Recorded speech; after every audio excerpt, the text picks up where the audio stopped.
Let's start from like when you kind of got that bug that you knew I want to do something creative and it might have to do with my voice. Can we start there and then can you Sure. tell me about your career? Yeah. Hi, everybody. Thank you for having me. I really appreciate it. I'm, always so stunned when when people want to do this kind of thing. I'm just pleased and happy to be here. Um, I grew up in Southern California and I to a musical family. Um, my dad was a preacher. We all sang a lot in church and my mom played the piano and it was a poet. And, so I just grew up around the arts, if you will, not the fine arts, but, the vocal arts and the performing arts. Right. Um, so I feel like I always loved singing. I think that was the very first thing that that's where I really actually think that my identity still kind of holds, is that I knew from a very young age that I could sing. And it was the thing that I was affirmed for, by everyone around me. So that I think that's where it began. And I was probably, I don't know, 8 or 9, when it was sort of like, oh, wow, you can sing, it was that kind of stuff. So that's where it began. And at the same time, I was a stutterer, like a pretty severe stutter. And so I didn't stutter when I sang, as is true of most stutterers. And so singing was just kind of a fun and liberating and creative thing for me to do, and I didn't know that I stuttered.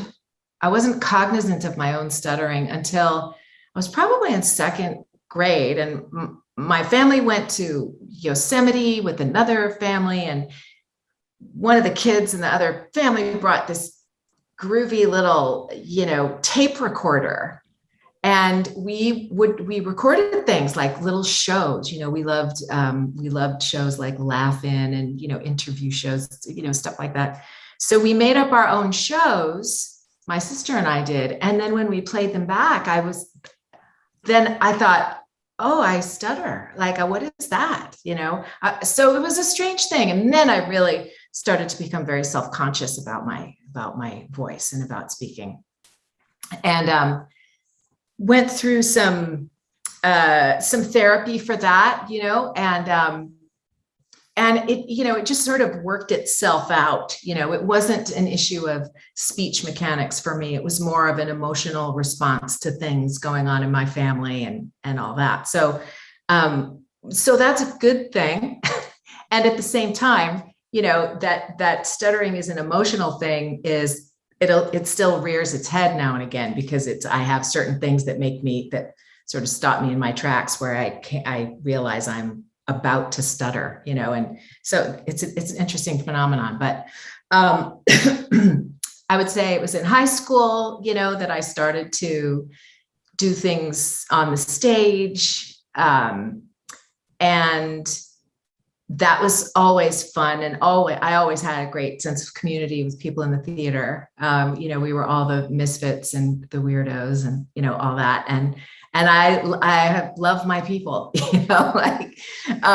and so after I left high school, actually I want to say it was, while I was still in high school, I started singing jingles for a local advertising agency.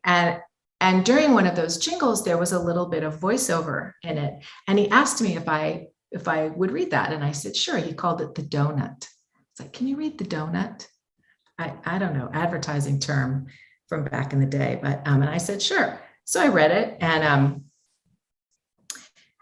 so that actually was my first voiceover. And I never really thought about it ever until I went to college to study acting at USC. I left college after 2 years, made my way, I just happened to run across a voiceover workshop and thought, oh, I left college because I had I didn't know it at the time, but I was having major panic attacks. And so I had a panic attack while I was on the third day of my junior year. And I didn't know what it was, but I just had to get off campus, right? So it was a rough time, like in the early 80s.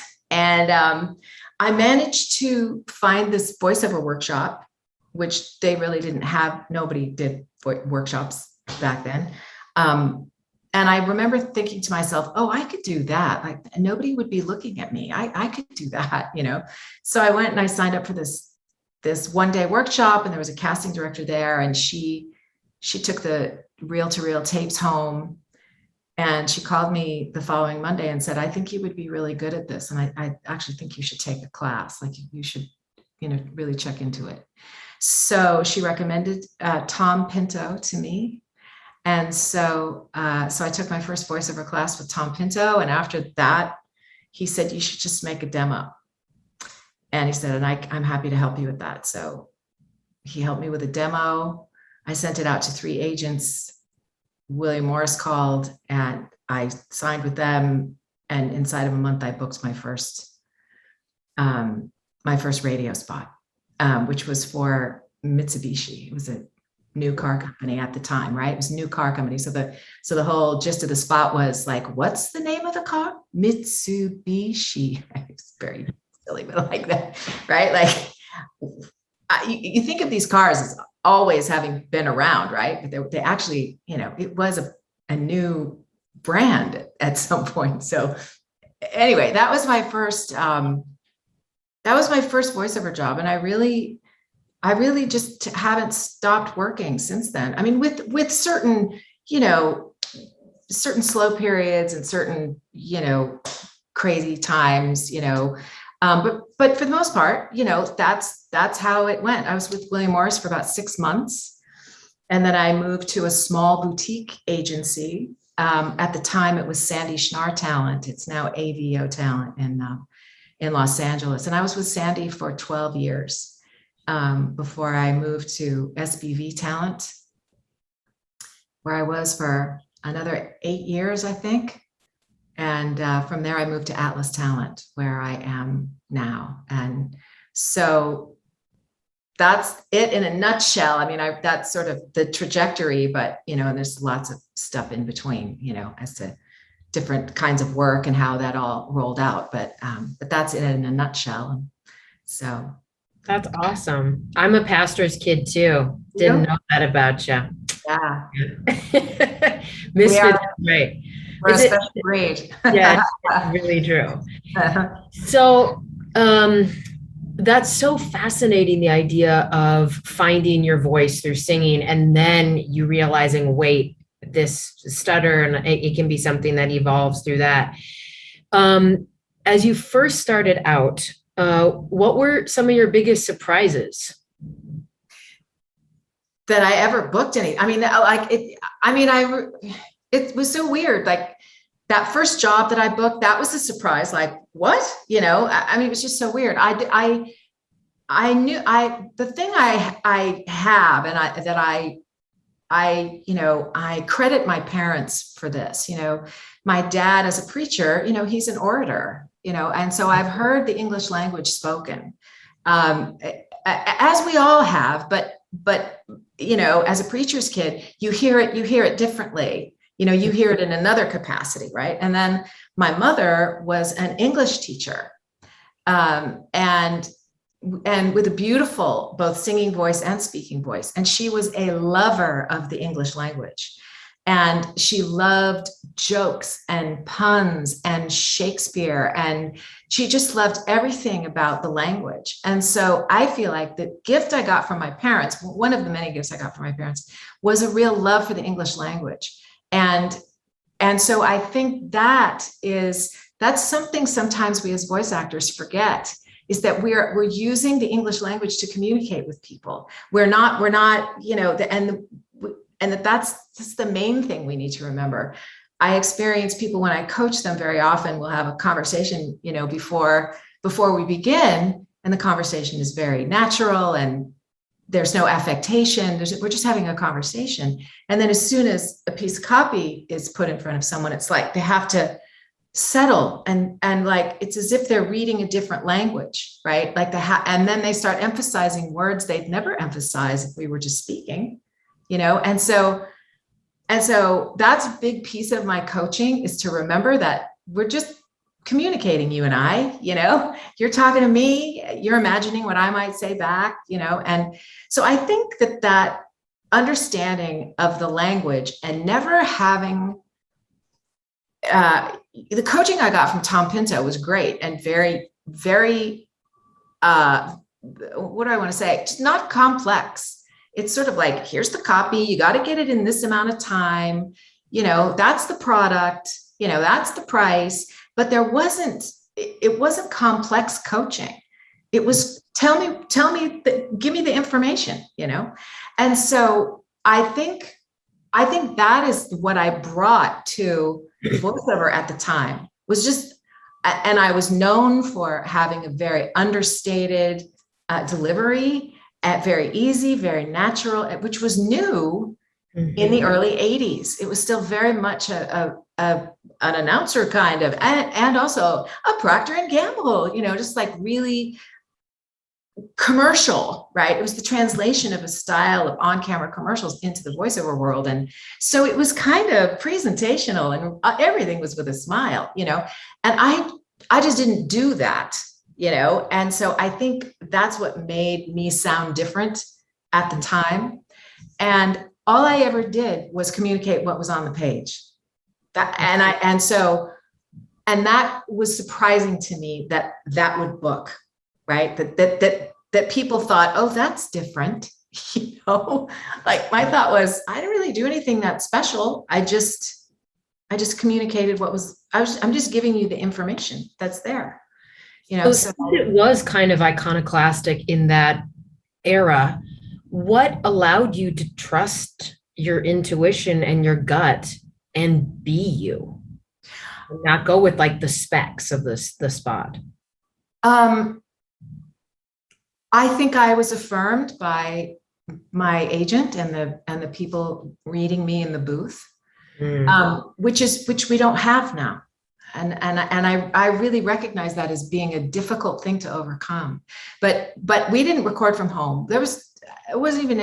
Was there internet when I started? I mean, I don't even know, like 1985? I don't think so. So it was like 5 or 6 years later that, internet showed up. So when I went for an audition, you got a call and it's like, come in to read, and you'd go in to read and you'd wait in the lobby and take your turn.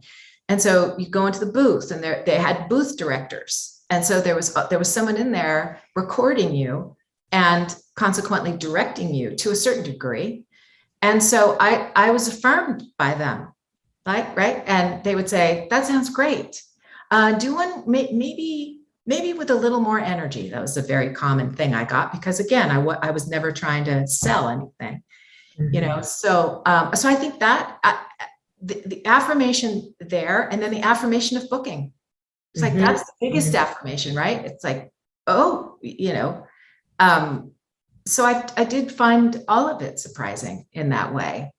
And I had no idea that I was, I certainly can't go so far as to say that I created a trend, but I was certainly a handful of women in the Los Angeles area who were on that part of the wave, that we were ahead of it a little, and so I think that is what carried me through many, many years. And in the doing of it, I got better, and as I got older, I was given different opportunities that went with my, my age, and, so, yeah.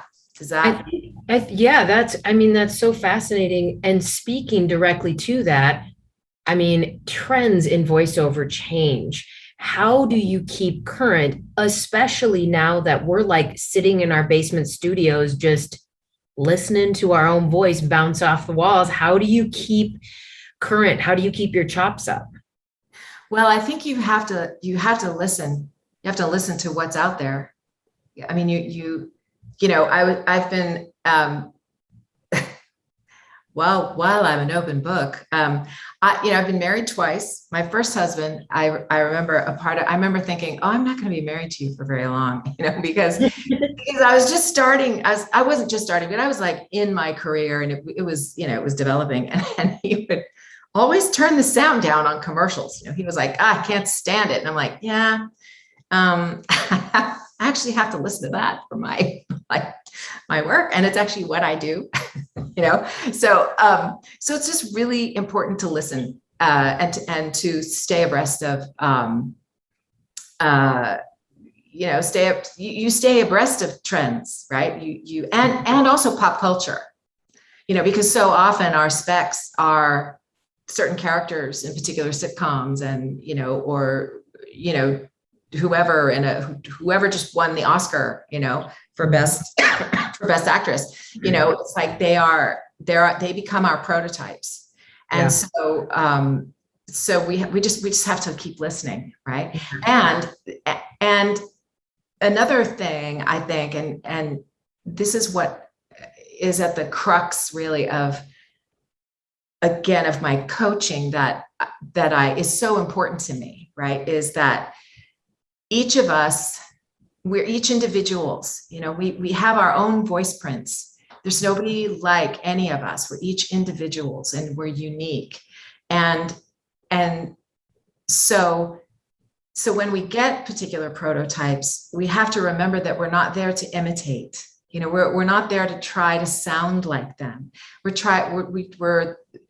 prototype is given to us so that we can translate the prototype. Like if I get Viola Davis and I get Meryl Streep, and I don't know, just those two even, they're so different, right? But what do they possess? They each possess wisdom and a particular confidence and a particular knowing, and a maturity about them, and a trustworthiness about them. So that's what I bring out in myself, right? Instead of me trying to go listen to Meryl Streep and try to sound like Meryl Streep, it's like, what they're after are those qualities that both Meryl Streep and Viola Davis embody, right? And that way we're not imitating.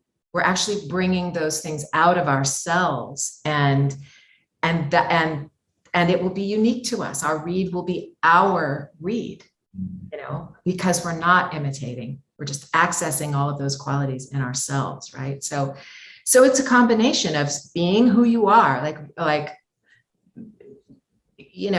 I know that's simple and complex too, because you can't be somebody other than who you are. And yet we often spend a lot of time trying not to be like ourselves, Mm-hmm.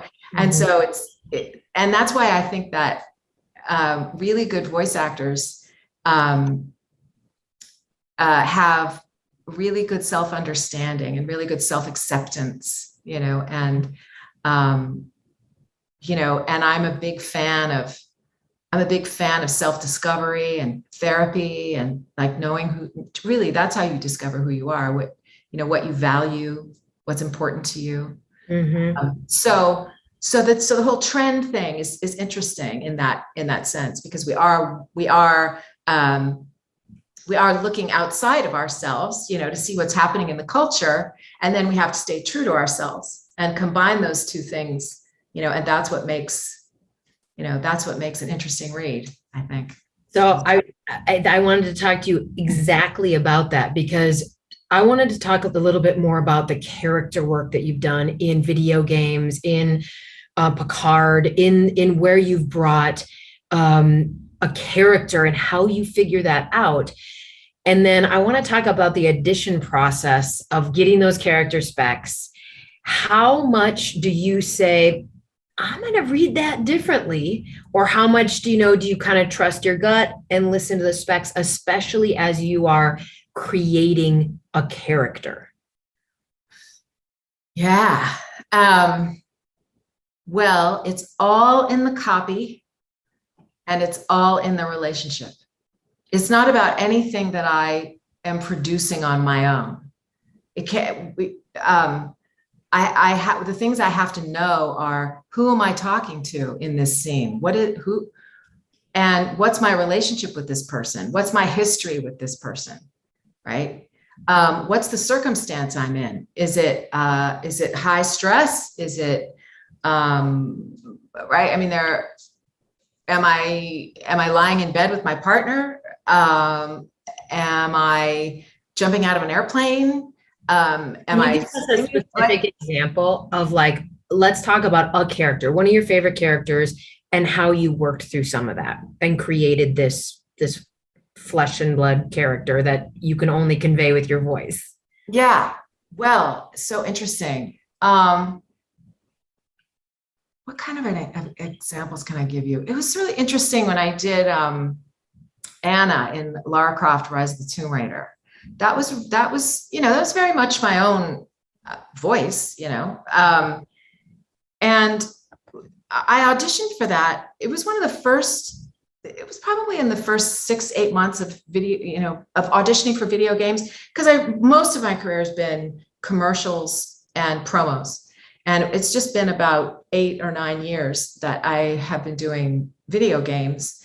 And so it was pretty new, right? That was a kind of a new thing to me. When I first did a video game, I did a coaching session with Zach Hanks, who's really great. I don't think he coaches anymore, but it was like, I'm auditioning for video games and I don't really know what I'm doing.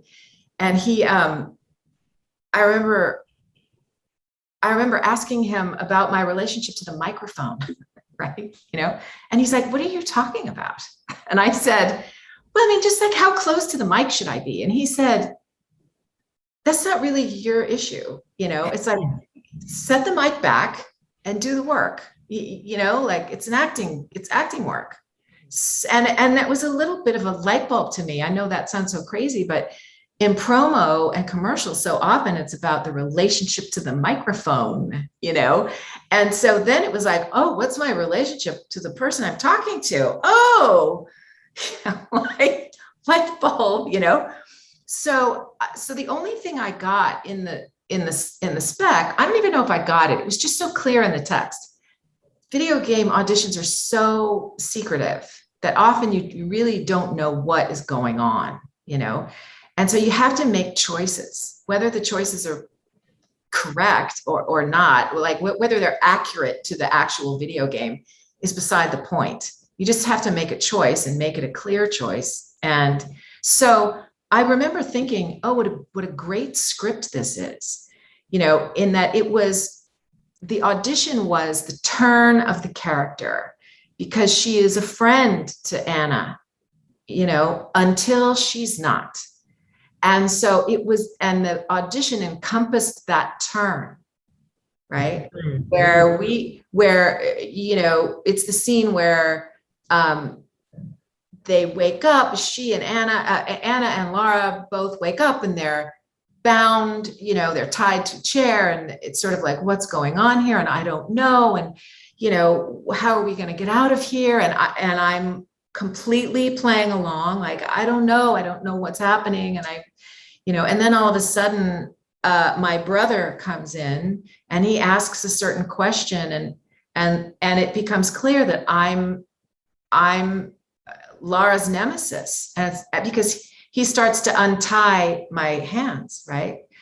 And so then it's just a shift of like, and again, it's a part of the relationship. It's like, I was a friend to her. Now I'm not a friend.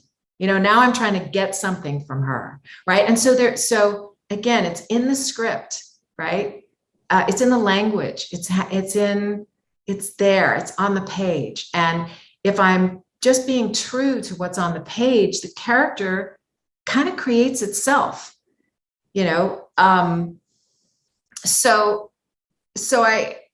that's a bit of it. And then I want to say about another character that I did recently in Wizards, which is Guillermo del Toro's trilogy.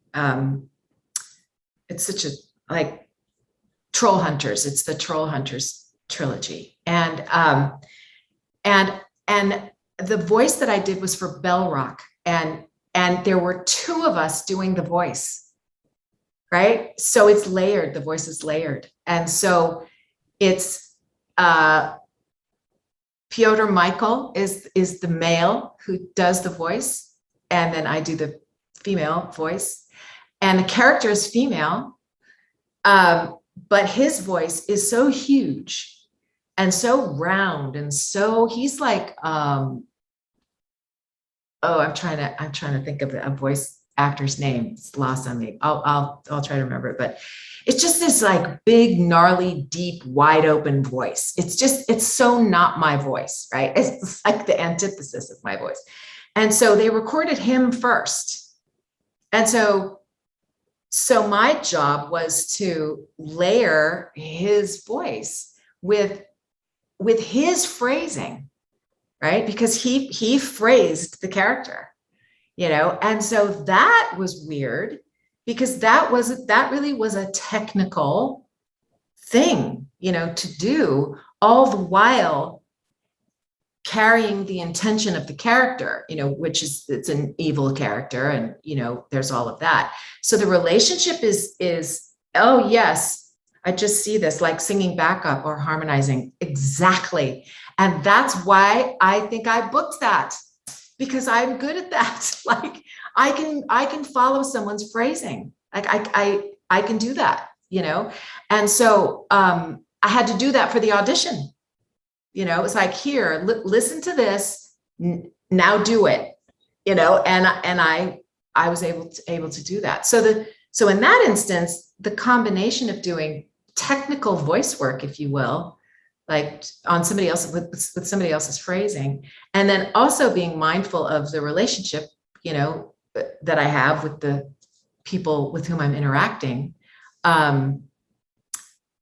That, again, I will say it really comes down to relationship, and the voice affectation is secondary.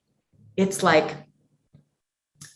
I might, and it may be different also for animation, right? Because if it's an old witch, that I'm auditioning for, well, then I'm going to get in here and I'm going to make my voice smaller and lower and more bitey, right? And I'm going to just start there. And then how do the words, how does the script come out of my mouth when that's the, the aperture that I'm kind of, right, holding on to, or that I've created. So there will always be times when what's on the page is telling me something about where my voice will live, right? I don't anymore read for young characters because it's not authentic to me anymore. I don't sound 25. And I not anymore, maybe 15 years ago, I could still swing that, but not anymore. So I pass on those things. I do things that I'm able to do realistically, and really authentically, that I can do, that I could sustain a session, right? That's the thing. So character creation always comes down to the script and the relationship. That's really it. And then if it's a character that is fantastical, that's then that's different. It's like, where's that, then I have to think about, what is this species, right? And I may get that kind of direction, in the spec. Most of the time I disregard the spec, but if it's a different species, you kind of go, that usually they'll give you some indication of what the species is like, and you interpret that, right? And so it's complicated in a certain sense, and it's different from each genre, to degrees.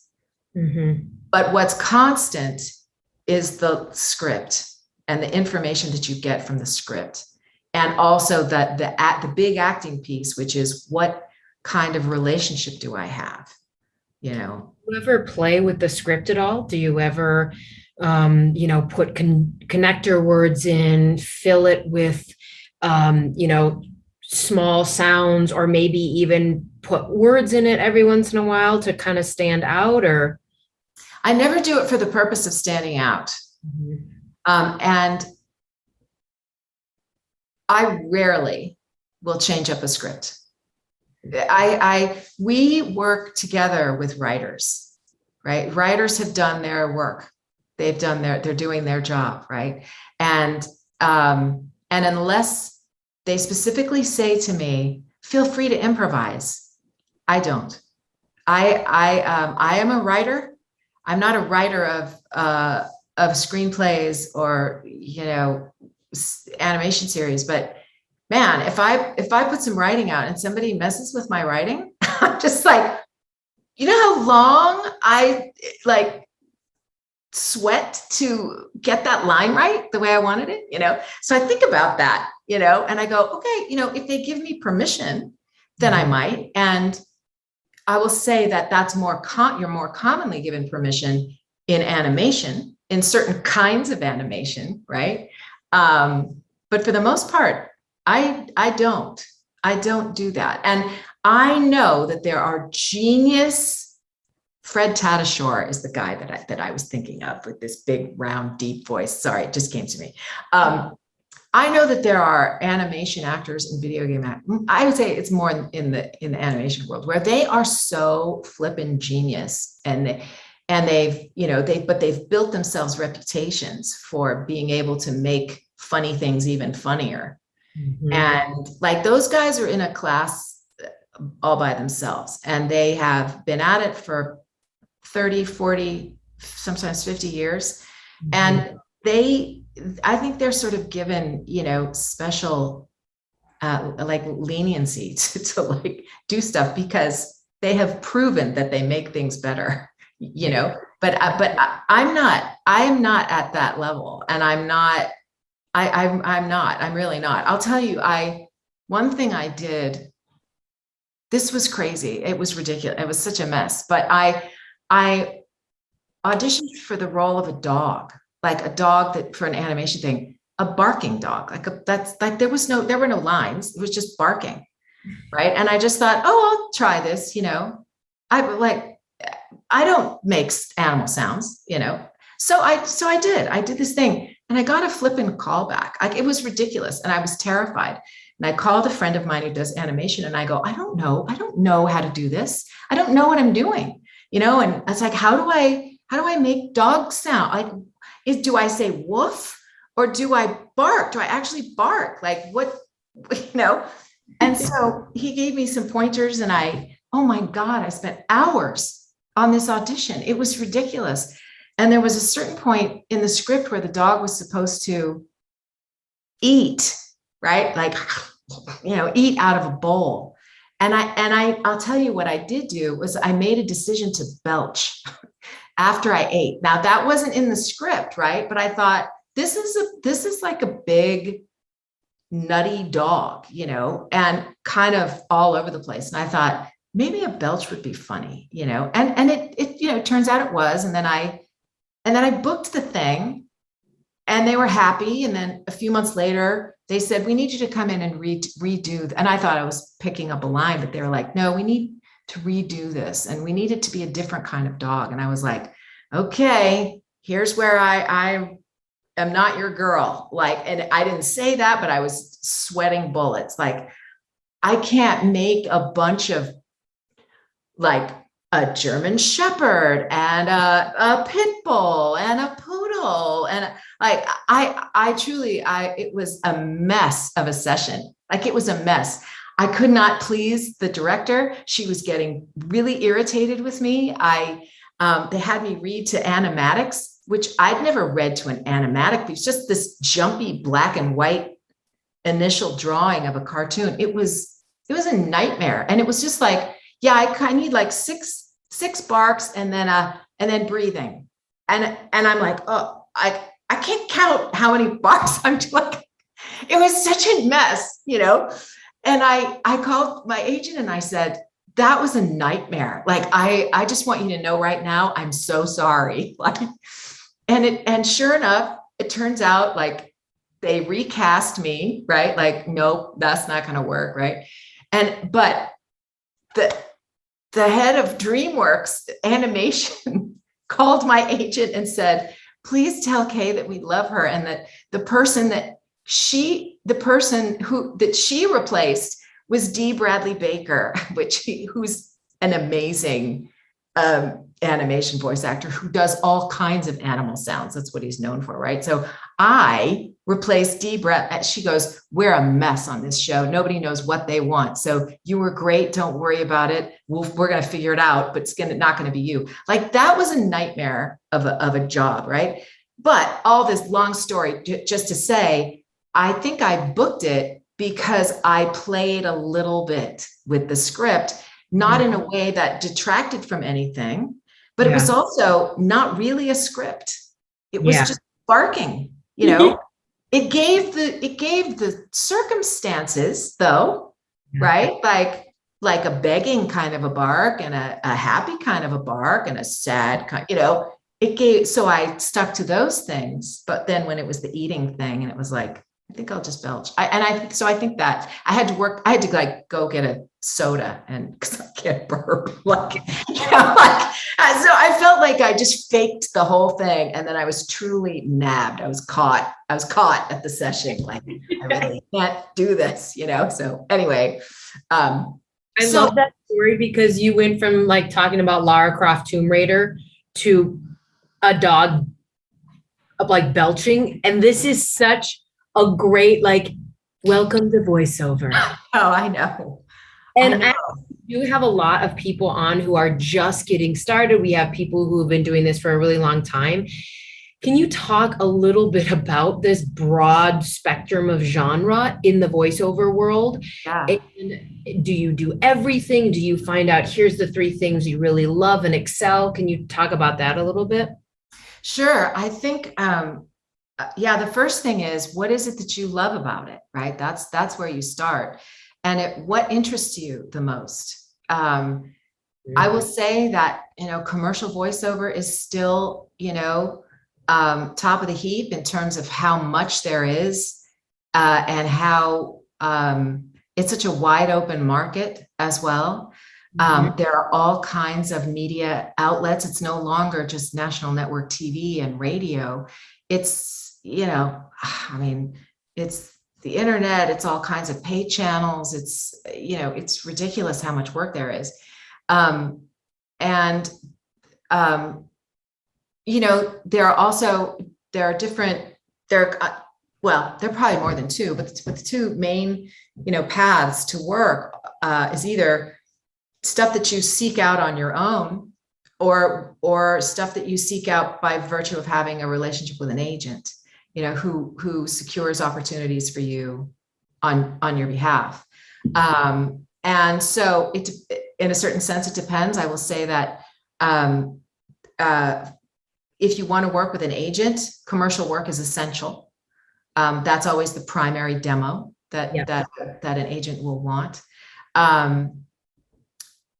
Promo is an interesting little category that I do think, to begin in promo, you really need to be in LA. Promos are. Yes. Yes. Mm-hmm. You know, commercials are advertising for products, right? That's what we do. We sell particular products. Promos are simply commercials for TV stations. What a promo is selling either the network itself or whatever shows are running on the network. So what's been the most ridiculous promo you've ever done? Don't name any names. What does that mean? Most ridiculous? Like, I remember doing an audition for someone that was a reality television show for a puppy hotel, and would place all of these like dogs to be adopted. And it was set up to be like this romance thing. Like, are you ready for the most romantic weekend?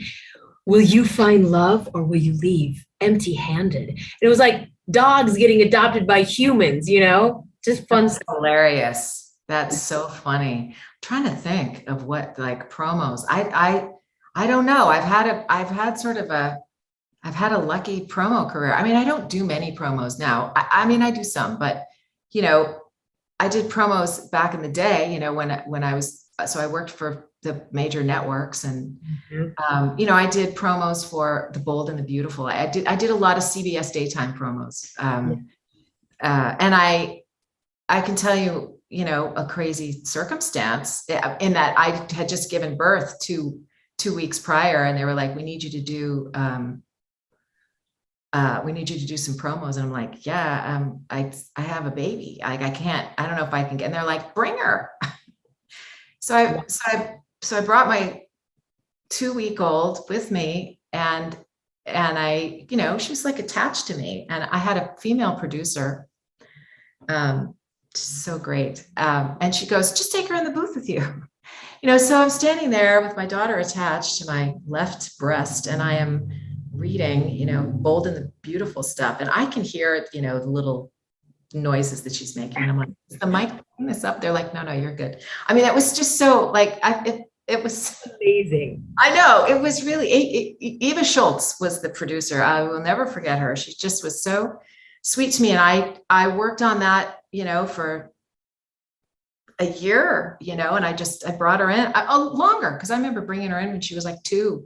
So the producer just got to know her, and so I'm there wheeling her, down into the basement of CBS, it's like so funny. But I can't remember, like, in terms of promos, anything weird or funny. But nursing while on mic, that's a pretty good story. Yeah. I love that one. Yeah. Good times, man. Those were good times. Yeah. The other thing I wanted to ask you about, which I think can be kind of daunting, and I'm talking about for people who are just getting into voiceover, who've been doing it forever, is getting access to those gatekeepers, whether that's the right agent, the manager, the casting director. What would your advice be on that? Yeah. First, I want to say, I think it's a long road. I mean, I think that's really important. I mean, I'm speaking as somebody, I've done this for 35, 37 years, so it may sound like I have all of these great stories, but they've been collected over decades, so it's a slow road. And so like, be patient with yourself, I think that, if you're really just beginning, and you're not coming from the world of acting, like, that's where I started, right? The world of acting. And so there was always crossover. If you had an on-camera agent, you could sort of more easily entertain and attract a voiceover agent, right? That kind of stuff. Now it's sort of like really hard to attract an agent if you don't have any voiceover work to your credit, to your name. And so I actually am a fan of Voice 123 for all its foibles and all of its problems. Mm-hmm. I think it's one of the better pay-to-play sites, in that you can establish a presence on the site. You don't even have to have a full demo if you're able to record a good piece of copy that fits you, and put some music underneath it just as a sample of what you sound like, can put you into, it can get you on the site, right? And give you a presence so that you can start to receive auditions. If you don't have demos any kind of recordings to put up, then I think it gets a little tricky. I'm not exactly certain about that, but the ability to receive copy, right, to get opportunity, is really where it begins. And so to read copy and to acclimate to a really fast turnaround, that's what matters on a pay-to-play site, because there are hundreds, if not thousands, of people who are auditioning, and they have a certain number of people that they want to hear from. And so you need to be among one of the first, right, to get it in. So there's a lot in there that's good practice, right? It's good practice to receive copy, get to it, get it recorded, and get it sent off so that you can be heard, right? There's and a feature on it now where you can ask for feedback, which is that's awesome. I'm not aware of that, but I just saw that, and I was like, I wonder how many clients take the time to give feedback. And I'm not sure exactly how it works, but I did think that's pretty interesting. Yeah, that is interesting. And let's see. I think that it's really hard to do that with the free membership. I think you have to just get to the first tier of membership in order to receive opportunities. And I know that can be a touchy subject for people. But I will say this, you're always going to pay your agent a commission. And because there is no agent in this circumstance, you're simply paying commission kind of upfront, and if you think about a $400 or a $500, even $1,000, I mean, they have tiers, but if you think about what a percentage that's $500 is 10% of $5,000, right? So when you think about that, it's nobody's like, I think you're paying for the service, right? And the service is a benefit to you. And so it has value. And I think it's worth paying. You will always pay for opportunity, either by paying your agent or paying a pay to play site. You're gonna. And so I would shift, if you have a sense of like, well, that's not fair, I shouldn't have to pay, I would just really highly recommend a shift of your perspective about that, right? Like they put together a site and they've put together relationships and they've put together opportunity for clients to bring stuff to you. So they really are doing a service. That is, however, the reason that I don't like a site like voices.com, because they stand in the middle. It's like they have the site, and yes, they give you opportunity, but they also stay in the middle of the negotiation. Not the same on Voice 123. Once you establish the relationship with the client, it's yours to negotiate. Voices.com negotiates for you, and they very often charge more for voiceover for the client than they give to you, the talent, right? And that doesn't happen on Voice 123. And that's a big distinction to me. Like, happy to pay them, for this opportunity, but I don't think they should be paid for the work that I actually do, So that's why I'm a fan of Voice 123. And there's a little course. I have nothing to do with this course whatsoever. I just know these women and they're lovely, and they mostly make their living from Voice 123. And they have a course called, I think it's called Optimizing I'll have to find it. Optimizing your Voice 123 profile, or it's something like that. I can find it and send it to you if you want to send it out, but it's kind of a how-to of how to optimize your profile so that you can get opportunities that fit you, right? Yeah. That make sense to you, and if they make sense for you and they fit you, you have a greater chance of booking them. So I think in order to get in front of an agent worth their salt, you do need you need some work under your belt. And so it's a catch-22, right? So how do you get work under your belt? You seek out opportunities, as many opportunities as you can. And LinkedIn is another way to find, that's a whole nother means of getting work and finding work.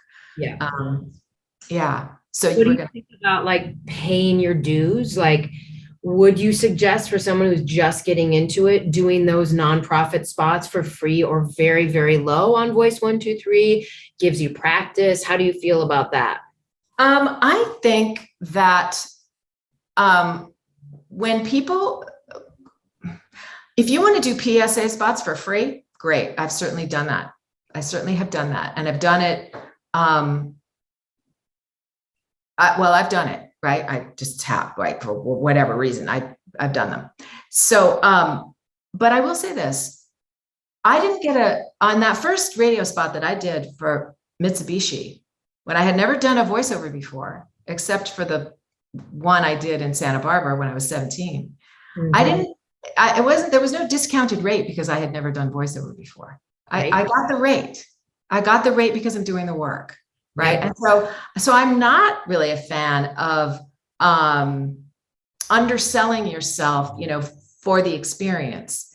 I think that if somebody wants to book you, that you come in strong with going rates. That's what you do. no, because I think then what happens is it's really hard to get out of doing that. It's really, really difficult. And then you're in a position of having to sort of fight for yourself in a certain way that you ought not to climb have to do. Yeah.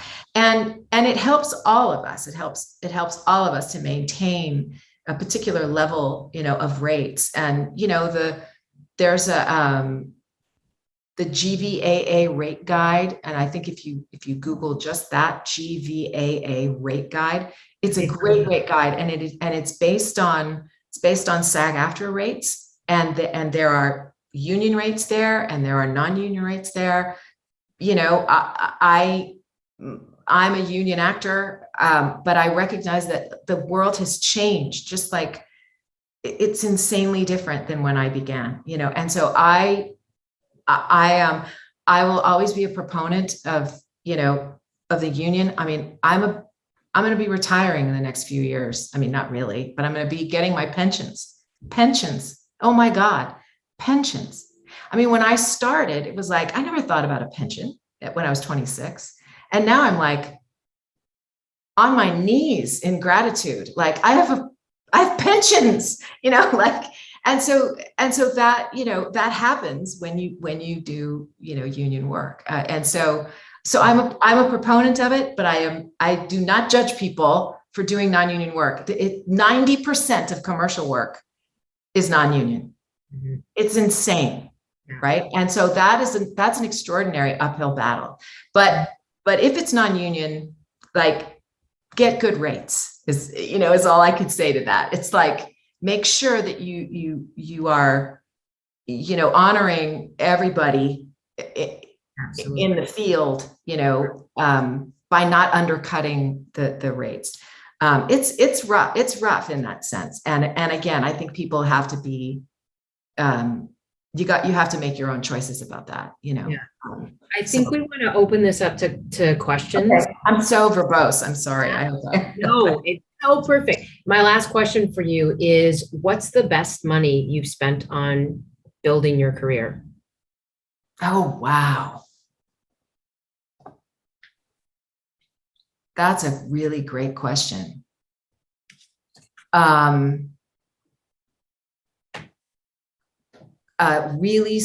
I think the best money I have spent, and I will say that I have watched colleagues of mine who were unwilling to spend this money. They don't have careers anymore. And I would say it's keeping up with technical trends. Like when we started, everything was on reel to reel, right? And so my very first demo was on reel to reel. My next demo was on a cassette. Right. And then cassettes were like, oh, are we doing these on cassettes? Ooh, people are starting to do CDs. I was among the first of my peers to get on. I remember walking into Voicecaster and I go, hey, I have a new demo. I handed it and she goes, what's that? And I said, it's a CD. And she goes, we don't take CDs. We take cassettes. And I go, okay, well, just hold on to it, So it was like, and then it was websites, right? And like, okay, I'm going to get a website, and then it was, you have to have your MP3s available, to be able to send in emails and all that. Like, you stay on top of it. I had friends who were like, I'm not getting a website. If they want me, they can call my agent. It's like, they don't work anymore, And so that consistent every 2 to 3 years, renewing my demos, doing that kind of stuff, investing in websites. That's a big investment, right? And so whatever the next trend is, I don't know what it's going to be, but staying on top of that, I think is money well spent. I'll say also, home studios, you need really good gear and you need an excellent mic, not a USB mic. You need, even as USB mics get better, you need an XLR mic that is, it is what we do, and so good home equipment is really important. There are steps along the way, but there's no beginner microphone, just like there's no beginner rate. It's like, you're either going to sound great and you're going to sound competitive, or you're not, so those two things, I think, is money best spent. That is excellent advice. So, if you guys have questions, you can start raising your hand. We'll start working through them. And then, Kay, I'm wondering if in the group chat you would put in your website, because Kay is an absolutely incredible coach. And for people getting into this business, for me, I would say that's some of the best money I've ever spent is on coaching and having someone listen to you, especially in an era where I sit in my basement by myself and I'm like, I don't even know what language I'm speaking anymore, you know? So getting a coach and really having someone, okay, thank you, listen to you and give you critical feedback is absolutely incredible. So yeah, start raising your hands. Oh, Renee, let's hear from Renee. Yeah. Here I am with my ugly, messy self here. So here I am. Hi. Hi, everybody. Yeah, this is the walking the dog in the 90 degrees kind of a do. Hey, thanks to everybody for putting this on. And so I want to return to this. I'm going to sound so jaded. This is going to be, but there were a couple things you were talking about what if the specs are like, it sounds like they want you to imitate Sigourney Weaver all the time. And the other thing is, yeah, what if the specs are like that? And I know you said to just try to bring yourself to it, but so you probably answered that question, but if you have any more to say about that, say it. And the other thing is what if the specs are kind of goofy? Like they're just like, okay, straightforward specs are like friendly, knowledgeable, not too over the top or just low key or something like that seems really rational and reasonable to understand. And then there are some that just go on for a paragraph discussing for a commercial bit, like here's a mom in a store and she's buying macaroni and I'm like, okay, but please just tell me like what do you want? Yeah. Okay. Yeah, I think again, like we can't get too locked up on the spec because very often that spec is for the agent. It's for the agent to say, and so they go, okay, Viola Davis, Meryl Streep, Sigourney Weaver. Okay. Here are my women. Okay, I'm going to bring, right. So it's for them to choose us. They've already chosen us. So if you're on the audition, you are already what they want. I will say that. Like you are already what they are looking for. And so they're just looking for you. I mean, that is the God's honest truth. They're just looking for you. And so they wouldn't have, in my case, they're not going to put me on, 17-year-old, talking to her mom about getting, using the car this weekend. Like I'm not going to be put on that spot, right? So if I'm already getting the audition, I am what they want. I mean, I don't, all that other stuff. Again, I think if you look at the copy, and for me, again, I'm 59, right? So I get stuff in my 50s, 40s, 50s, 60s is where I live. And so that kind of stuff is different than it used to be when I was in my 30s and 40s. So I'm getting things from banks and retirement and healthcare and, all those things where they want maturity and wisdom and calm and, all those things. Right. So if somebody's sending a spec and it's this verbose 3-paragraph thing, and you're just like, tell me what you want. What's the product? Right. What's the product? If you look at the product and you go, oh, it's fidelity, all right, well, then that tells me who I'm talking to. I'm talking to people who are retiring or thinking of retiring. So that's information for me. As I look at the copy, am I a real person? And, or am I the voice of the brand? If I'm the voice of the brand, that means I need to convey confidence and I need to reassure and I need to, those kinds of things. So again, so much of it is already on the page. It's in the script. It's in the words. It's who you're talking to that will tell you the perspective that you need to take, right? So in a nutshell, I would say that. Was there a second part, or did that encompass It both. encompassed everything. Thank you Okay. so much. And it's just like you were saying, it's like, it's okay to use your own brain and just go after those nuggets if the rest of it seems a little convoluted. So that's perfect. Yes, it's essential. Yes. Yeah, for sure. Yeah. Catherine? Yeah, you talked about all the different reps you've had in LA over the years, and I'm curious, when does one decide it's time to seek new representation? What sort of things tell you like, maybe this isn't the best fit? And how do you know, as someone who's currently researching getting new reps, I'm not currently with my old LA reps, like how do you know what's a good match? Oh God, the lessons I have learned from leaving agents.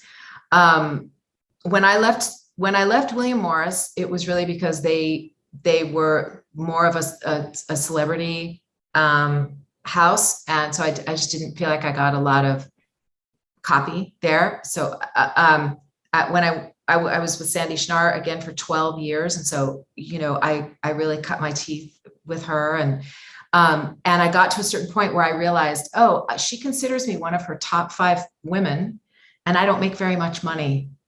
Like it was kind of like that. Those two things that doesn't make sense. And I know other women in voiceover who are making so much more money and who are doing really prominent campaigns, and they're just so much more successful, and I thought, like, I have to go, I have to see if I can play, in the big pond, and so that was, and that was a great move. And my career did take leaps and bounds from there. And then at SBV, after a few years, I got, my career started to kind of, fall off. Work started to fall off, I should say. And I got scared. I was like, oh, I panicked. So I made a panic move. That's never great. Not great. I went back to SBV. They took me back. I was so grateful that they did. And then I left them to go to Atlas. And that was a difficult move because I really thought that I really liked Atlas being, they were new and they were scrappy and they were hungry for work. And I knew that I couldn't go to SBV and say, I would like to try animation. Because they'd go, no, sweetheart, you do commercial work. That's what you do.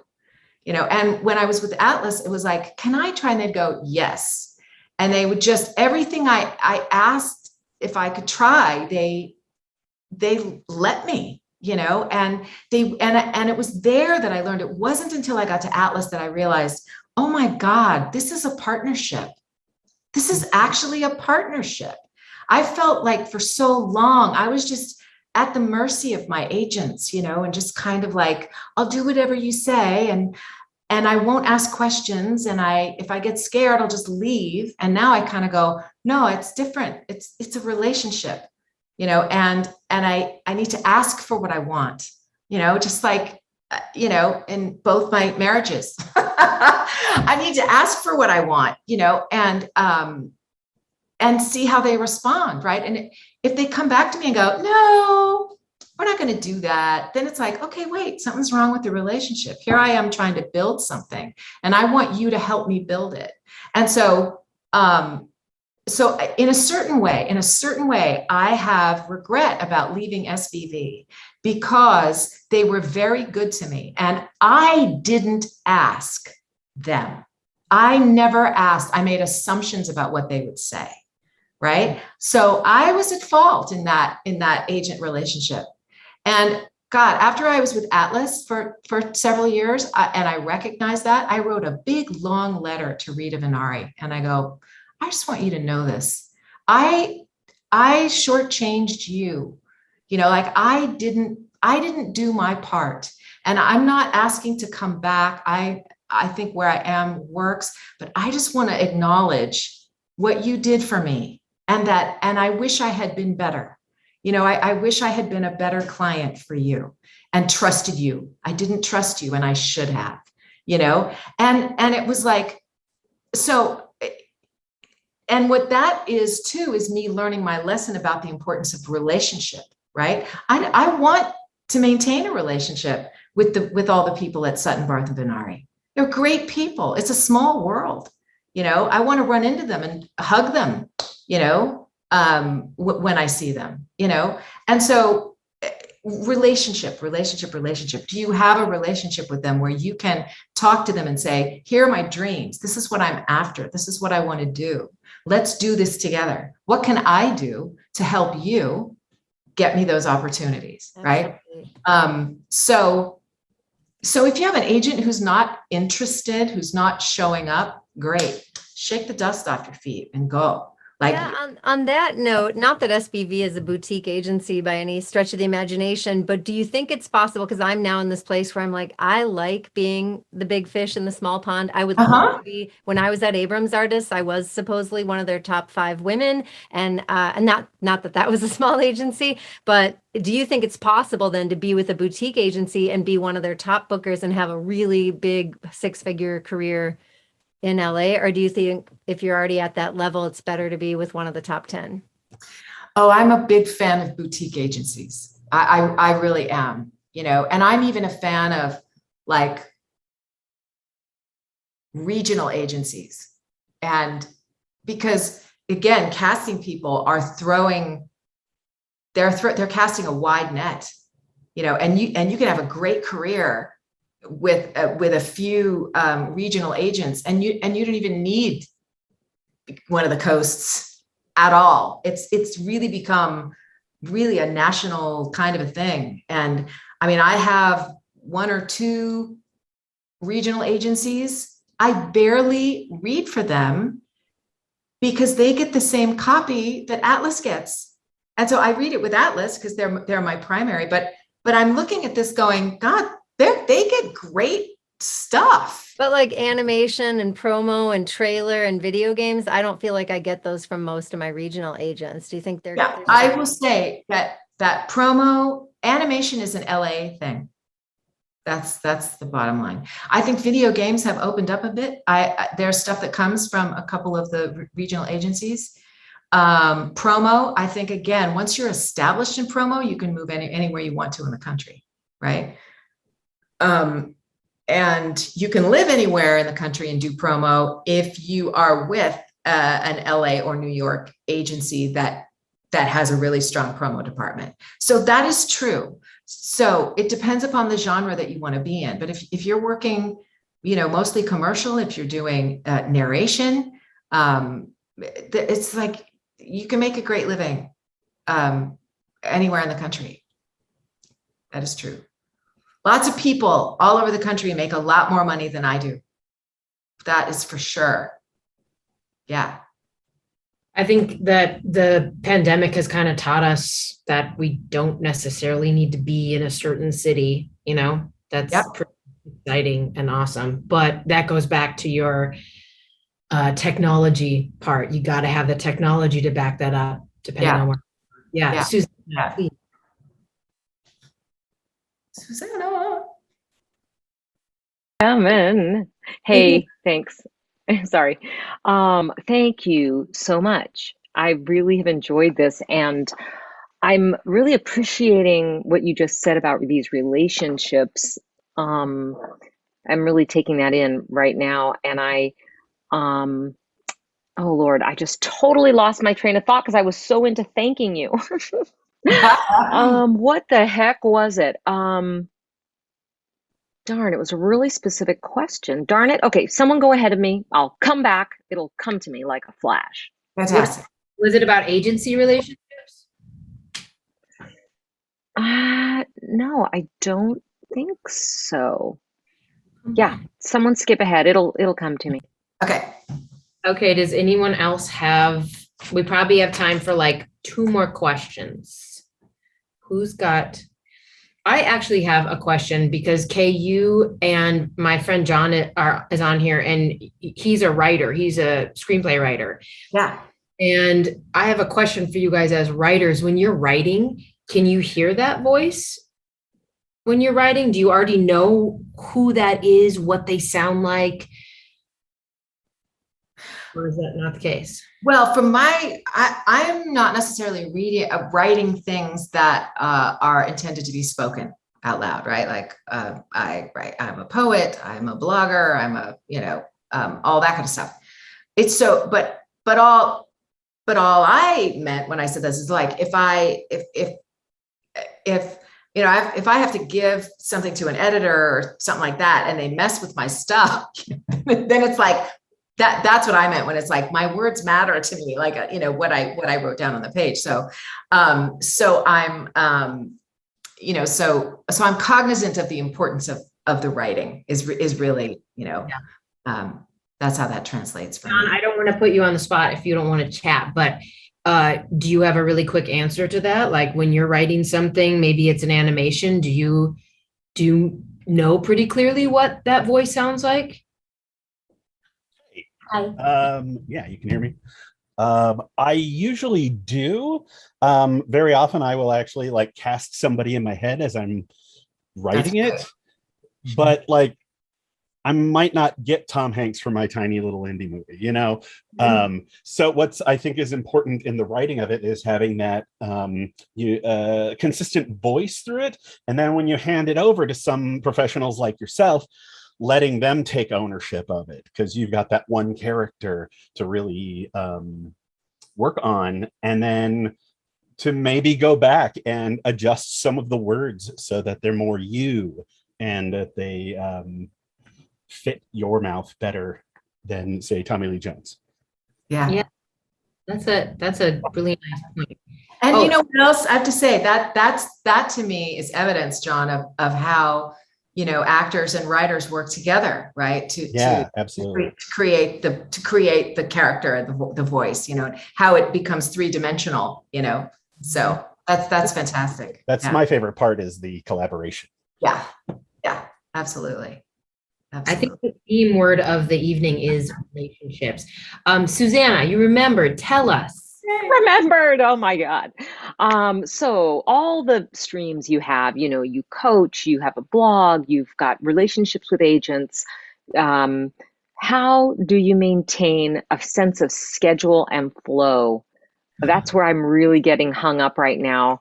I've got a newsletter, I'm a theater artist, I'm a singer. I'm an arts envoy to Cairo. I'm going to Egypt in November to do a project. It's like, how on earth, I want to be able to, put everything into, make posts on LinkedIn and not just crap posts, like really things that are meaningful to me. And how do you do that, Kay? It's hard. It's hard and it's exhausting, and I'm a mess. But a few months ago, I want to say, I was talking to a friend of mine, voice actor friend of mine.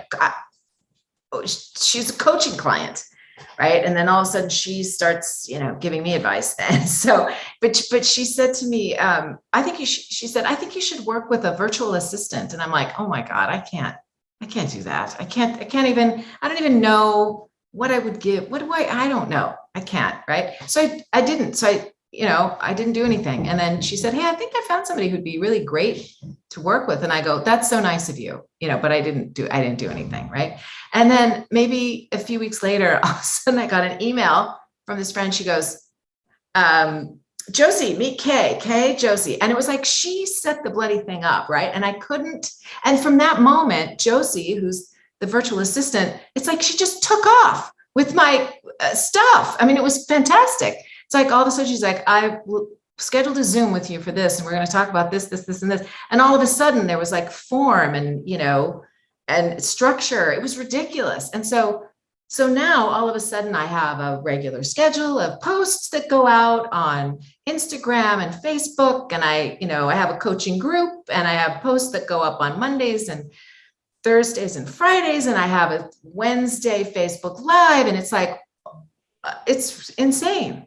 And so I realized I really did need help. Like I couldn't do it, and I think I still have so much. Like I'm trying to create a course. and the whole point of this was for me to be able to get to the content. Like I wanted to get to the content of the thing. And so I'm taking steps to get all that other stuff sort of automated so that I really can leave it be and then go start working on the content of stuff that makes my heart happy, So I don't know if it's specifically a virtual assistant, but what I can say that I did, I realized I needed help. That's really the bottom line of it. I needed help. I thought I was organized until I met Josie. And then I realized I'm like, it's ridiculous how unorganized I am. Does she need more clients? Oh, yeah, I'm sure she does. She's great. And I love her. She's in Colorado and